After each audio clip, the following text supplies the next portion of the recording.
How dare you speak to me? Hey! We're recording the podcast! Shut up! Good morning to you wherever you are, because it is Morning Somewhere for January 29th, 2024. My name is Bernie Burns. With me right over there, she's quitting her job via the emergency slide. It's Ashley Burns. Say hi, everybody. I never wanted to be an emergency slide anyway. People are always looking to get out. So there's some relevant information today because this is, I don't know if anyone's going to be able to tell, this is a travel day. So I'm actually in Austin, Texas right now as we're recording this. And Ashley, you are in Scotland. And by the time this is out, I will be back like 2 hours away from being home. And I can't wait, Ashley. I have missed you this weekend when I have been away. I have missed you as well. And also, you're going to be like an insane person when we launch on Apple Podcasts, by the way. Oh yeah, which that is coming tomorrow. We're launching on Apple Podcasts. Yes, and you're gonna be jet lagged. You're gonna be tired. You're gonna be all weird. It's gonna be fun. Nah, I got this. The we were gonna have our first ever morning someone today. That's one of the things I was doing is in Austin was recording some guests. But we thought it might be kind of weird if we had, people listen on Apple Podcasts for the first time. They go back and listen to the previous episode, and it's completely different than every other episode we've recorded. Yeah, I can see how that would be a little bit jarring for sure. But there's a lot of travel news that's out there right now, and of course, funny things that I remember from travel days. You mean are there things happening? Are there things happening besides Alaska Airlines? Well, the Alaska Airlines thing is they've now started flying Boeing planes again. What are their MAX? What do they call them? The ones they've started flying again? The 737 MAX, some number. There's like 7s and 8s and 9s. I don't know which one is the exact MAX. I think it's the 9, babe. Okay. Yeah, and they've said they started flying those again. But listen, having been on a plane for the first time in almost a year, maybe? Little less, maybe like 6-7 months. I was definitely checking to make sure it's that part of the plane ticket that I never check, which is what kind of plane am I flying? I actually did it this time. Wow. I wonder how many other travelers are doing the same thing. Probably a lot. Yeah. I'm flying an Airbus, by the way. Just, No, but I was talking about a story. It comes from Mexico City. It was a story about a passenger who decided after 4 hours of waiting on the tarmac, fuck it, and he popped the emergency door and went out on the wing and just escaped the plane. Wow. But the weird thing about it was, this is usually the kind of thing where everyone gets furious at the person who does it. But this is according to AP News. No byline on this. Interesting. That dozens of fellow passengers signed a written copy of a statement saying that the airline made them wait for 4 hours without ventilation or water while the flight was delayed. According to photos of the statement posted online, fellow passengers said that the man acted, quote, to protect everyone with the support of everyone. So it's kind of like a mutiny on a commercial airliner. I'm picturing them just like putting it to a vote on the plane. Like, we're going to get out of here, right? Yeah, we're going to get out of here. And he goes, yeah, pop the exit. Look, have you been on an airplane that's stuck at a tarmac for a long period of time? When they don't have the AC going, it's like everyone's boiling. You just want to know what's going on. They're not telling you anything, or they're continuously promising that they're like, it's just going to be a couple more minutes. And then that happens for hours and hours and hours. And you don't know what's going on. And you're kind of like, weirdly, you're held prisoner. You are. You're held prisoner. Absolutely. I can't recall ever being on a plane waiting for more than an hour on the tarmac, but even that seemed like an incredible amount of time. Yeah. 4 hours on a tarmac, no AC. Look, I understand that it's not legal what the guy did, but I can also see why everyone else on the flight was like, yep, he's the hero. Wasn't there a few years ago, too? Didn't they pass a passenger bill of rights after a flight was on the tarmac for something like 12 hours? I do feel like I heard something about that. I'll look it up. Yeah, and I recall, too, there was even something about, that because the plane is just parked on the tarmac, also people couldn't use the restrooms for a certain period of time as well. Oh, right, because you're considered to be like underway. Right. If you're away from the gate but not in the air, which is just, that's a nightmare, man. That's a nightmare situation, especially if there's no ventilation. But this whole thing reminded me of, I don't know if you remember, but there was back in like 2010, there was a JetBlue flight attendant, and he decided to quit his job by popping some liquor bottles off the hospitality cart chugging them down, and then opened one of the doors, popped the emergency slide, slid down that onto the tarmac, and quit his job and left. And he became like a legend, absolute legend. Instantaneously a legend. Like it doesn't matter what that guy is going on to do. He's a legend. He could be applying as a flight attendant at another airline, and they'd be like, "You did what? Yeah, you're hired." Yeah, here it is from history. Yeah, history.com. On August 9th, 2010, JetBlue flight attendant Steven Slater quit his job in dramatic style by sliding down his plane's emergency escape chute while the aircraft was stopped near the terminal gate at New York's John F. Kennedy International Airport. Slater, who claimed his actions were prompted by the behavior of a rude passenger, quickly became a media sensation and a national folk hero. I remember this so well when it happened. We're all like, hell yeah, dude, I would love to quit my job like that. That would be amazing. It's a little like that guy who got like a marching band to accompany him to quit his job. Yeah. I mean, this is literally the opposite of quiet quitting, if there is such a thing. This would be on the opposite end of the spectrum as that. Sorry, I'm just looking at this, the passenger Bill of Rights, and we might be getting a couple of things conflated. There was an airline passenger Bill of Rights that was proposed in, I think it looks like 2017. I'll put an article about this in the link dump. But I know the EU did put into place essentially a passenger's rights. Yeah, because it's getting more and more wild. I just watched, I don't know when it came up, it's probably like a thing in my algorithm where it was a Ben Stiller movie where they won't let him on because his plane or his row in the plane is not boarding yet. But he's the only one waiting in the lobby, and then he's like, "Can I just get on the plane?" They're like, "Nope." And then they just sit there doing nothing, and they finally go, "Now boarding all rows," and then he can finally get on the plane. I remember that. Do you remember a period of time when you would get on planes and it seemed like there was a really good chance they wouldn't be 100% full? I feel like that's so far in the past now. I do. I remember I got so lucky on one of my first international flights that I had a row to myself, and I got to sleep overnight, and it was amazing. And I was like, this is living. And that never happened again. No, it's weird. Does it seem like the airlines figured out something fundamental about being able to fully pack the planes with people? Well, they might have just leaned a lot more into the whole like overselling and counting on a certain percentage of passengers to just not show up. Yeah. Yeah. I mean, it's weird because, when you're, traveling internationally, it's like I will be in flight or traveling, leaving the front door here to arriving at the front door in Scotland. That'll be on the clock probably like 20 hours total, which is incredible, to be able to travel across an ocean. It only takes 20 hours. But it is like a daunting thing when you're like packing and racing around, as everyone does, at least I do on travel days. And there is that thought in the back of my head every minute of, well, how much would it cost to change to tomorrow? Because I could always do 5 more things here. Spoiler, it will cost a lot. A lot. And what is that? What is that? Have you ever noticed, like, too, they give you this credit if you don't use your seat or your ticket, and they say, well, we'll just issue a credit. And then if you try to use the credit, they go, okay, the difference in fares will be $85,000. Yep. Yeah. That's because they're counting on anyone who needs to fly in that short notice is willing to shell out to do it because it's an emergency of some kind, or their business is picking up the tab. And it's a situation where booking a brand new ticket and just letting your old one just go away is cheaper somehow than using the credit that you got. How does that even make sense? Yeah, it really doesn't. There's a lot of things that airlines do that I'm like, are you sure that's okay? Okay, while we're on the subject of travel, I was thinking about Mush, Ashley. Did you see the article that the San Antonio Spurs mascot, the Coyote, caught a bat that flew out onto the basketball floor?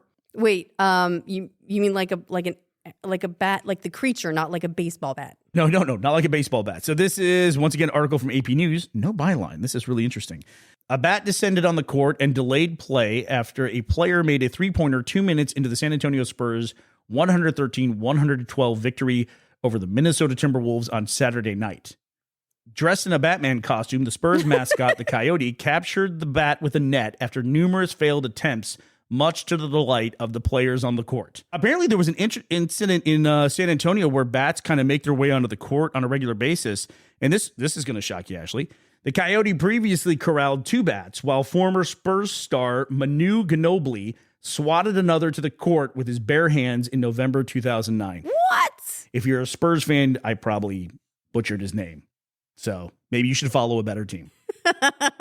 Yeah, that's crazy, right? So if you don't live in an area with bats, the first thing we learned in Austin as kids, where there's an enormous bat population, is do not touch a living, dead, or sick bat. Just don't touch a bat, period. If you see a bat, report it to the police.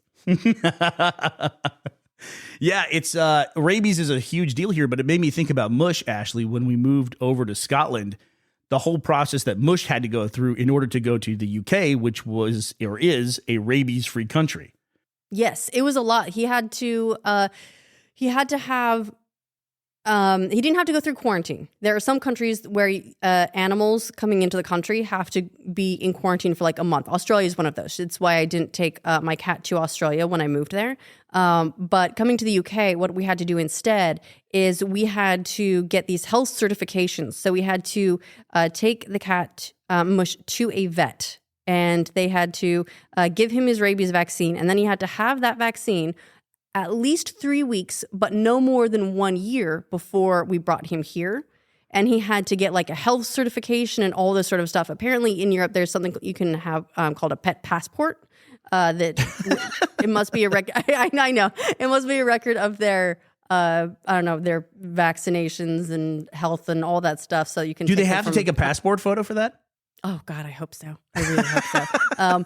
And then we had to get the cat booked on a plane, and they don't let you put cats under the seat in front of you like they do on domestic flights. So we had to actually book a place on a cargo flight essentially, and we had to get a specific one. He had to fly Lufthansa because he was flying in the summer, and a lot of airlines in Texas won't fly pets in the summer via cargo because the tarmac is too hot. And so we had to get one that would put the animals in an air-conditioned space until it was time to load them on the plane, and then leave them there for 4 hours without letting them go until they escape off the wing. Yeah, the airlines want to maintain that option of being able to leave the plane on the tarmac for 6 hours, and they can't do that when there's animals in an unclimate-controlled hold at the bottom of the plane. Go figure. Yeah, it was crazy. We actually had to zip tie him into his carrier too. We had to put a certain amount of food and water inside in these little dishes that could be refilled from the outside. But we had to zip tie the whole thing closed. And once he was sealed in, he couldn't get out. He couldn't have any part of his tail or anything that could stick out until he got to us in London. The way you said that, it made it sound like we zip tied the cat and threw him in a carrier. Like it's a Netflix true crime documentary.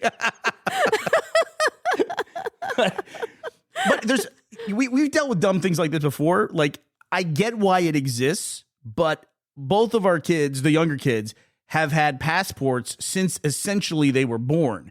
So you have to take a 3-month-old baby to the passport photo place, get a photo of them. They look like every other baby in the world. And then you have a passport that lasts for 5 years.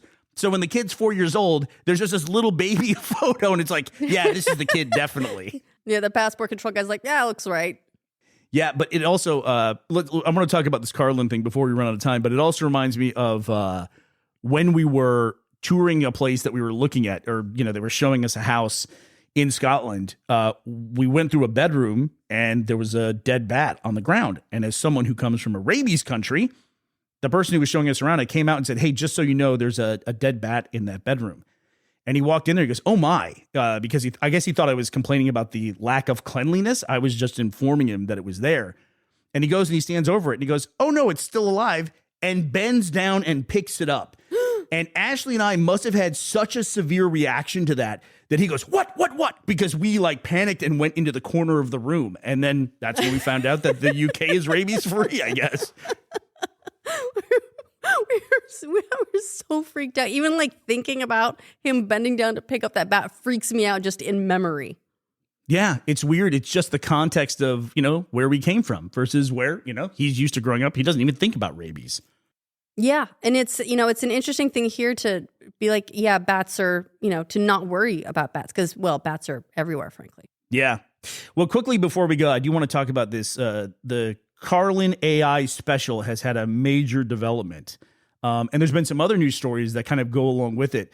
The first thing is a lawsuit has been filed by the state of George Carlin against the Dudesy podcast or whomever, whatever production company makes that podcast, has sued him. And there's already been court filings that now have said explicitly that the George Carlin AI special that was made and was presented as being written by AI is now in court documents as they are saying it was actually written by a human, which was interesting because our subreddit and some other forums were talking about this and people were saying, perhaps this is Will Sasso just doing an impression. Perhaps this was written by people. And there were people that were very angry about it, saying, no, this is AI and this, that. And it's one of those things where I hope we as humans will not continue to yell and scream at each other about these kinds of things, because this right here is the main issue I think that's facing us with AI right now, which is what is real and what is not real. Even beyond the discussions of essentially raising the dead or using protected IP, we need to be able to know what's real and what's not real. And we shouldn't be very angry with people, especially when you turn out to be wrong a week later. Yeah, this lawsuit is really interesting because if it turns out that they've already admitted, I guess, that it was in fact written by a human, but then it brings up a completely different issue because it means that these performers were doing breaking a completely different set of rules, which was to make something and then present their writing as George Carlin. Unless that was part of the project, right? That was part of it as well. But we also see that as well with like extreme fringe newscasters, that when they get dragged into court, one of the first things that's said on a regular basis in court documents is the person that I am on camera is a character and no reasonable person would think that what I'm saying is facts, which is interesting when they're presenting themselves as a news personality. And that's happened a couple of times. It's happened a couple of times. And that's not an AI doing that. That's a human. And likewise, the Pokemon company recently put out a statement, I think 2 days ago, where they said they were actively investigating people who were using the Pokemon IP on major projects. And everyone knows they're talking about Pal World. So here's now Pokemon looking into it. And now we are having the conversation of maybe the idea is the thing that we should be protecting beyond AI-generated art and beyond assets being used. Maybe we should also, not instead of those, but also in addition to those, also be thinking about the overall world and the general idea. Once again, that's humans doing that. But this is something we're really worried about AI doing. But here's an example where humans are doing it on a mass scale. But on like the sort of flip side of that, there was the tattoo lawsuit with Kat Von D, right, where she tattooed a prominent jazz artist's image onto one of her friend's arms, and then someone who took a photo of that jazz artist that the tattoo was based on sued. That it was a copyright infringement, and that just came back. I think it was recently with that the jury decided that was fair use. If I'm going to use modern terminology here, Ash, with this, here is a human artist scraping the art of another human and using it to create new art. If you take the words artificial intelligence out of that and just replace it with human, this kind of thing is going on all the time. And so we have all these same court cases going on at the exact same moment, and they don't seem really connected on the surface, but they very, very much are below the surface. So it's just an interesting time. And the big takeaway that I have is, humans yelling at each other online, thinking they have the right take the first time they see something. I just don't think that that's going to be the way going forward at all. All right. Any closing thoughts on any of that, Ashley? I think if anyone is going to figure out this whole AI thing from a legal standpoint, it's going to be Taylor Swift. If anyone's going to take up the torch, it's going to be Swift and the Swifties. And it's really interesting how the Swifties are using like the human hive mind to combat deep fake porn that was made of Taylor Swift by like flooding the hashtags to hide and obfuscate that. So it's an interesting human approach of like almost like distributed computing to fight this, whatever is going on with these bots trying to disseminate all of this deep fake porn. So yeah, interesting times to say the least. All right, well, that's going to do it for us today. I do want to remind everybody that we are debuting on Apple Podcasts tomorrow, and later this week, we will have our first mourning someone, which is our first guest, and actually ties into some of the things we talked about today, especially one individual in particular. Ooh, exciting. All right, well, that does it for us today, January 29th, 2024. We will be back to talk to you tomorrow on Apple Podcasts, and we hope you'll be there as well. Bye, everybody.